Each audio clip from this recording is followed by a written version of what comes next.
পাকিস্তানের বিরুদ্ধে অপারেশন সিন্দুরের যুদ্ধ জয় এবং একই সঙ্গে পাক সন্ত্রাসবাদ দমনে ভারতের পদক্ষেপের কথা বিশ্বের দরবারে তুলে ধরতে ভারত থেকে মোট 7টি পৃথক প্রতিনিধি দলের সদস্যরা বিশ্বের বিভিন্ন দেশে সফর করেছিলেন।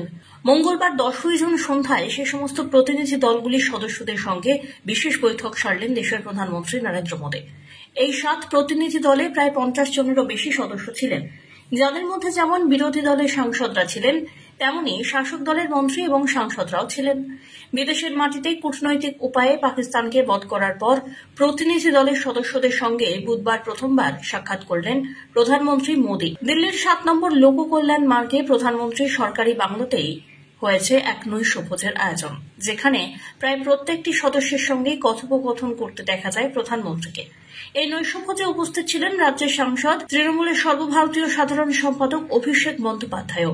যদিও অভিষেকের বক্তব্য, এই দিনের এই ভোজ সভায় প্রধানমন্ত্রীর কাছে পেহেলগাঁও হামলার সঙ্গে জড়িত 4 জঙ্গির বিষয়ে জানতে চাইলেও কোনো রকম সন্তোষজনক উত্তর পাওয়া যায়নি। Bureau report.